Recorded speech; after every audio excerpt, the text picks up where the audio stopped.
Hello. This video intends to offer the amount of emphasis that there seems to be within ACOL to pay attention to feelings and move away from thought and thinking, I should say, because ACOL teaches us there's a bit of a difference there in relation to the art of thought, etc.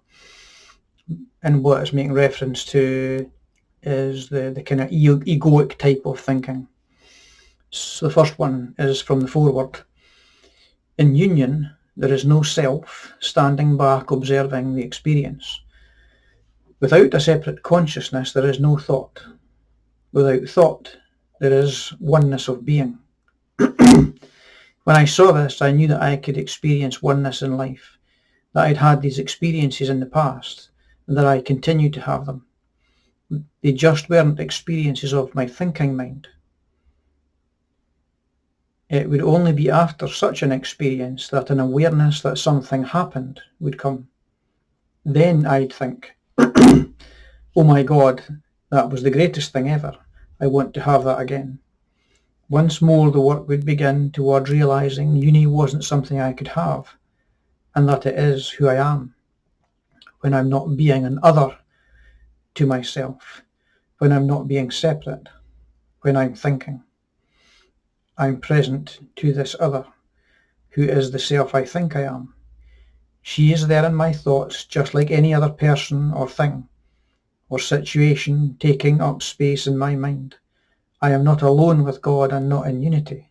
Having an I and all that is not I is the way of thinking. This is not the way of the heart that Jesus calls us to. He ends this course, Book 1, by saying, think not. To move from the experience of separation to the experience of union is to experience the power of God and the force of love. It is an unthinkable experience. Can't be done through thought. It is an unthinkable experience. It's an actual experience. Jesus says, start with this idea. You will allow for the possibility of a new truth to be revealed to your waiting heart. Hold in your heart the idea that as you read these words, and when you finish reading these words, their truth will be revealed to you. Let your heart be open to a new kind of evidence of what constitutes the truth.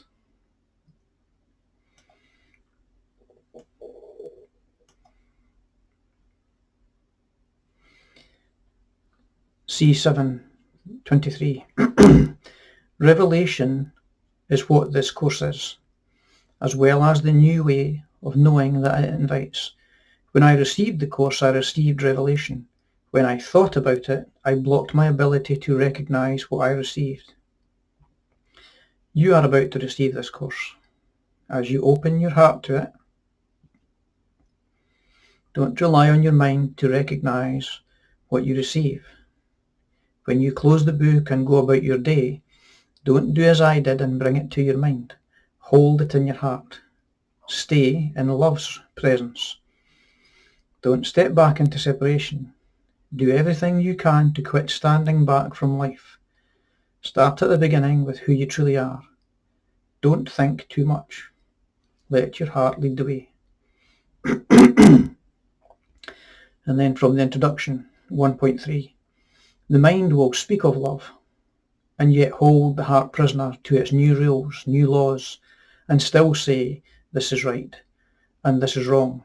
It will speak of love, and not see its intolerance or judgment. It will speak of love to be helpful, and with all sincerity, and yet the very logic that it uses, though new, wounds the heart of the most tender, of those most called to love, and its sweetness. I am wrong to feel the way I do, the tender-hearted says to herself, and convinced that another knows what she does not, covers over her tenderness with protection. You think that in order to share, you must be able to speak the same language, and so you regress to the language of the mind with its precision. That was 1.4. 1.6. The heart is needed to guide the mind in a way that it does not desire to be guided, a way that is a one joining, a way that does not allow the mind's separate stance, its rules, or its right answers. The heart is needed because it is who, because it is who and where you are, and responds in love to what is one with it. We are one heart. Then from book 3, the Dialogues of A Course of Love, day 18, The Way to Paradise. So this is 18.7, 0.8, 0.10 and 0.11. The truth represented by Jesus and Mary was represented as a visual pattern that would aid understanding of the invisible. This is what you are called to do. Whether you demonstrate the myth of duality or the truth of union, you are demonstrating the same thing. The way in which you do this must be chosen. And for this choice to be made with full consciousness, you must rely on your feelings.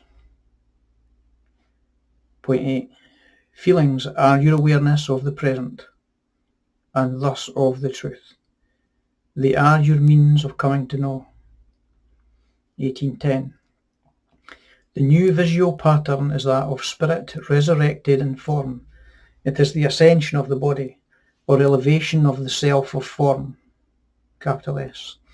You are called to demonstrate this pattern.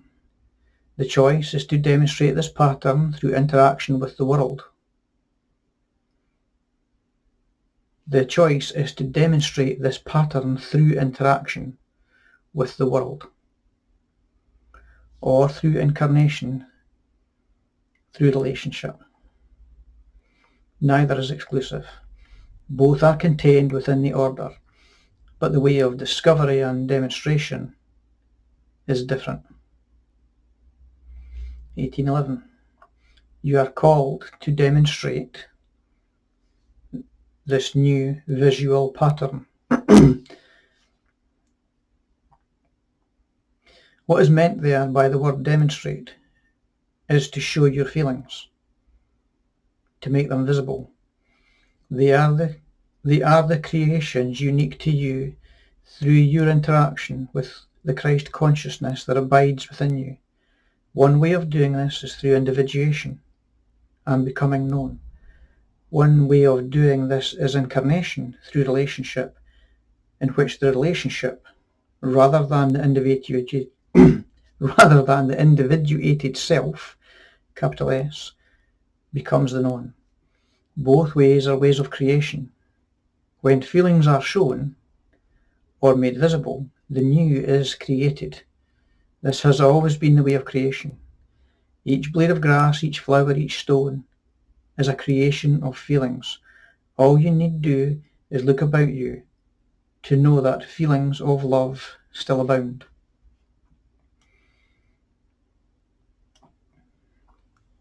Learning in the Time of Christ, Part 2. A31. Always it is the facilitator's role to guide the individual group members away from inclinations which may be strong during this time to figure things out. Problem solving is to be discouraged. Trust is to be encouraged. Often a discussion can be facilitated greatly by the question, how might we be able to look at this situation in a new way?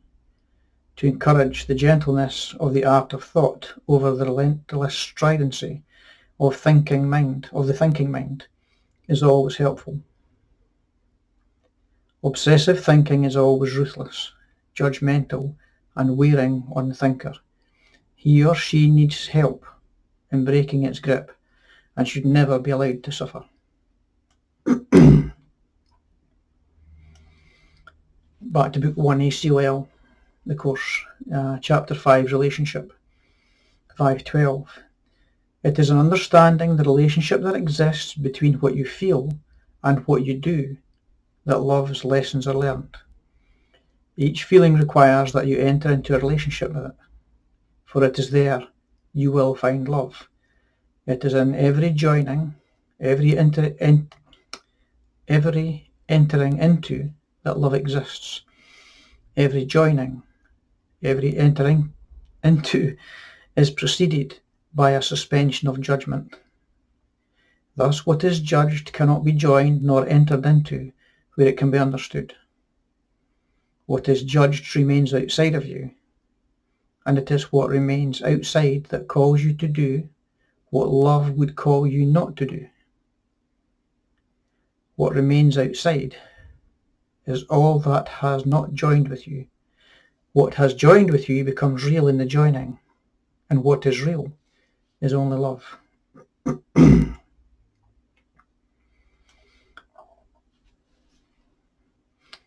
Again, in Book 1 ACOL, Chapter 1, A Course of Love. Every living being has a heart. Let us define heart as the centre of being, that place from which all feeling arises. All true feeling is love. All love praises God.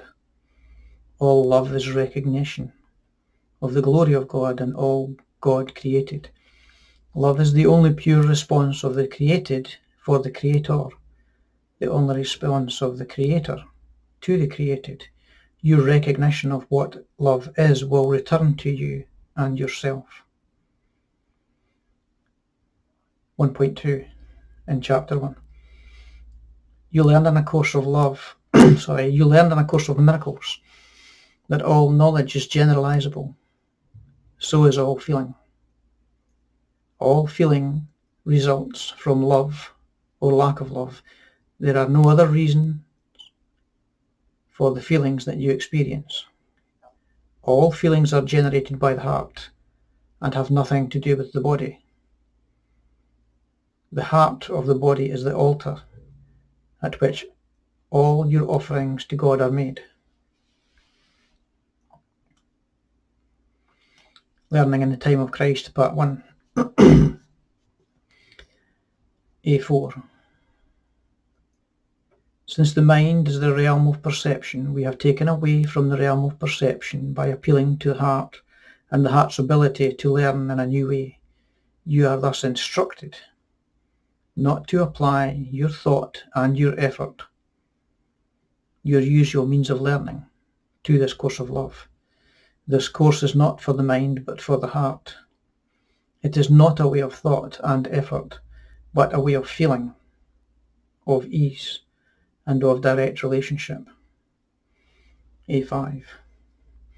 This is not to say that you will find this course or the end of learning to be easy. Yet it is your difficulty in giving up your attachment to learning through the application of thought and effort that creates the perception of this course's difficulty. Thus it is said to you to take this course with as little attachment to your old means of learning as is possible for you. A7. When you succeed at listening without seeking for understanding, without grasping for meaning, without applying the effort you are used to applying to study, you begin the transformation that is the movement from head to heart, and from their separation to their union. The task, A15, the task of facilitators of such meetings of open hearts is to direct the reader away from ego mind and back to wholeheartedness or Christ mind. How do you feel is more appropriate question than what do you think. The sharing of experience is more appropriate than the sharing of interpretation. To me, that's a big one. The sharing of experience is more appropriate than the sharing of interpretation. A18. To give up effort for receptivity is more than some can accept. Why? Because it's too difficult. It goes against all you have learned and the nature of the reality in which the mind has functioned. In turning to the heart, we seek to bypass this difficulty as much as possible, but each will feel it to some degree. The precise degree to which they are capable of giving up reliance on what they but think has worked for them in the past.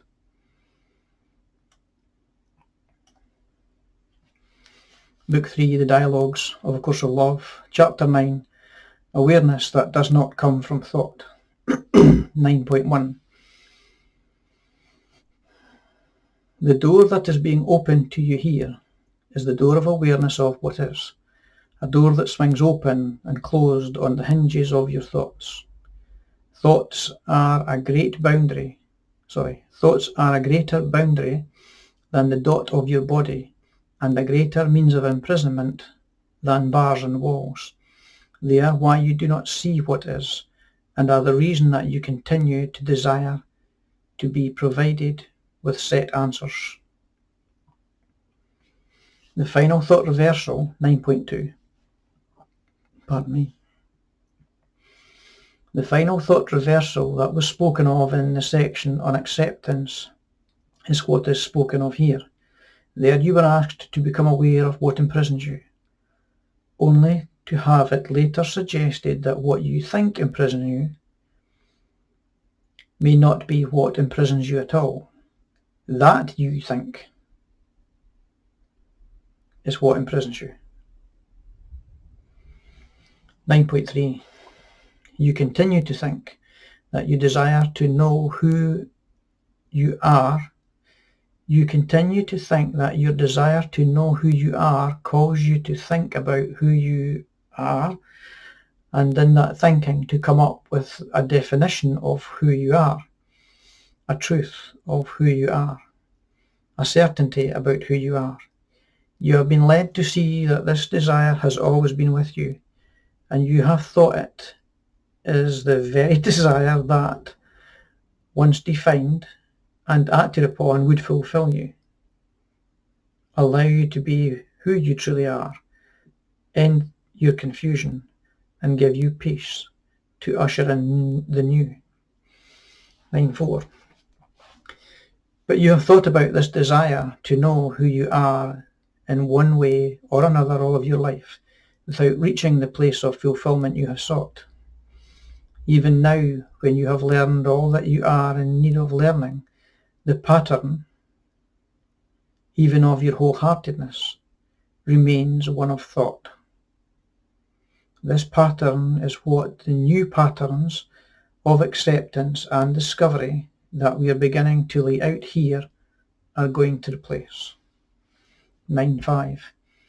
Thought is a practice and pattern of the separated and thus learning self.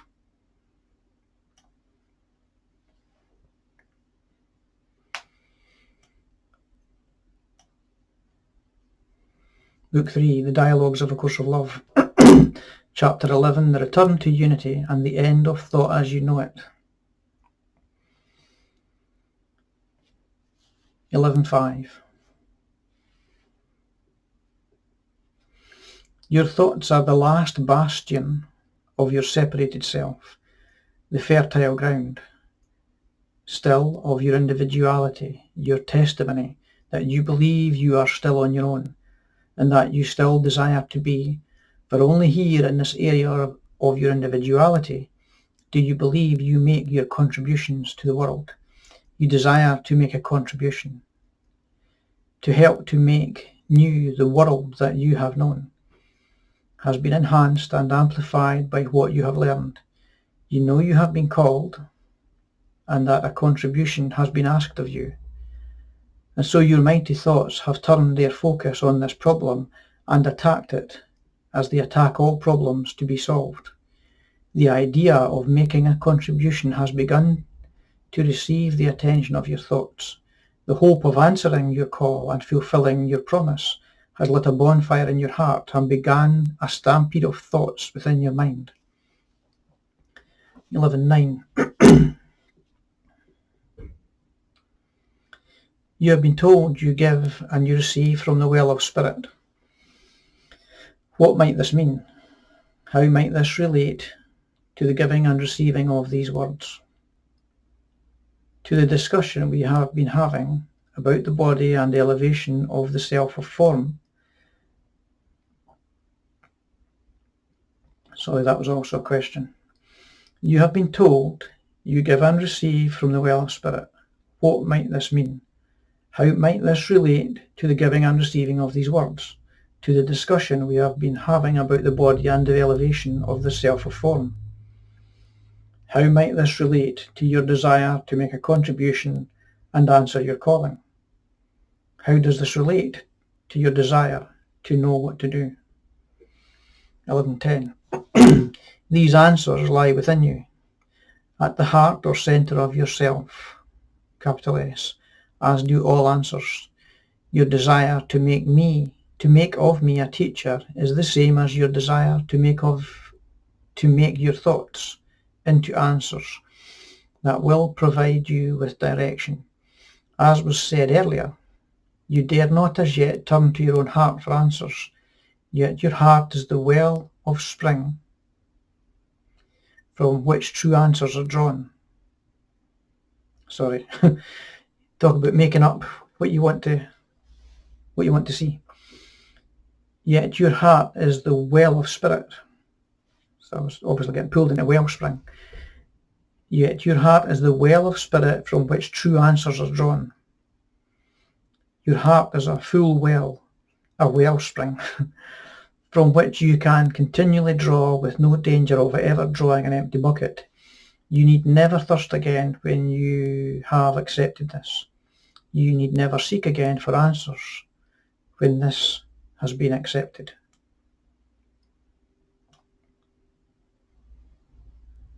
I'm almost halfway through the whole thing here, so I'll maybe do another couple and then I might be able to do this in 2 videos. Book 3, The Dialogues of A Course of Love. Day 8, Accept the Present. Being aware of how you feel in the present moment is the only way to certainty. And that for me is massive, about staying in the present moment and staying present to what we feel. 8.17. We have talked little of feelings here, and there has been a reason for this discussion coming so late in our time together. To accept the feelings of the self of illusion would have been to accept the feelings generated by the fear of the ego thought system or the bitterness of your heart. So for me again, this is important because it's saying the heart's not always just full of love, because it's also saying here the bitterness of your heart. But it's talking about the feelings in relation to the ego thought system. So I'll start again. We have talked little of feelings here, and there has been a reason for this discussion coming so late in our time together. To accept the feelings of the self of illusion would have been to accept the feelings generated by the fear of the ego thought system or the bitterness of your heart. It would have been to accept the feelings of a personal self who had not yet unlearned the lessons of the past or taken these steps toward elevation. Now, however, it is crucial that you come to acceptance of yourself in the present as you are, for only by doing so will you come to full acceptance of who you are and be able to allow the self of unity to merge with the self of form, thus elevating the self of form. You will also, only in this way, come to true expression of the elevated self of form. Access and expression are both conditions of the present. 8.18.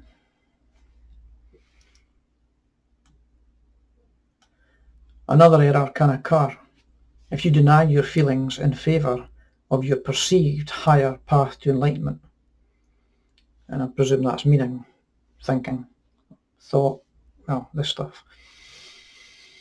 In denying your own feelings, you will tend also to deny feelings of others. You will think that you know the real from the unreal, truth from illusion, and so will disregard the feelings of others as if they do not matter. This will only happen if you allow yourself to deny and thus become distanced from your own feelings. 8.19. Does this seem confusing? To be called to see only the truth, to see beyond illusion, and then to be told to accept the feelings of others. It should not. While true compassion sees only the truth, this does not mean it holds the feelings of anyone, not those living in truth or those living in illusion, in disregard. This disregard is a temptation of those who live in peace. A temptation unlike the more pleasant temptations that were spoken of earlier. This temptation stems from one thing only, from not living in the present. Distancing or non-acceptance of your own feelings is not living in the present and will create an attitude that will not be compassionate. 8.27. As you can see, I've taken a lot out of this. Was it chapter 8, is it? Yeah, day 8. Accept the present. So 8.27, I have called this time both the time of unity and the time of acceptance, because you cannot only focus on unity when you're still in need of this full acceptance, or you will not reach the place of sustainability. Every situation and every feeling that you do not like will pull you from union towards separation.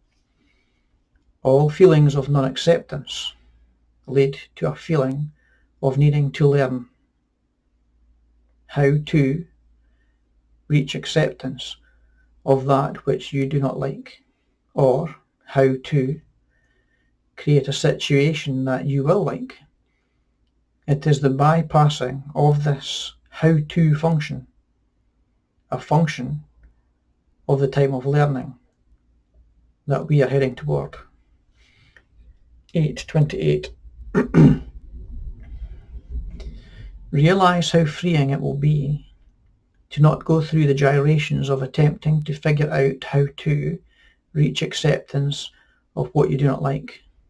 How freezing it will be to realize you have no need to do this. How freeing it will be to accept all of your feelings and not to puzzle over which are true and which are false. To realize that you no longer have false feelings, that your feelings are not misleading you but supporting you, that they are but calling you to expression of your true self, capital S, to true representation of who you are now. 8.29. Remove all thinking that says that you can err in the following. Remove all thinking that says that you can err in following your feelings. This is the thinking of the old thought system, not the new. This is thinking compromised of the time delay, of the time of learning, of a time when you used your feelings, opinions and judgments interchangeably and either thought about them in order to know how to react or suffered the consequences of reacting without thought. Judgment has been left behind, and with it the need for opinions and for thinking about how to react. Reaction has been replaced by response. Calculated mental constructs have been replaced with true expression. It does not seem so only if you have not allowed yourself to enjoy the freedom of the new, the freedom of being your true self. I call you now to embrace this freedom.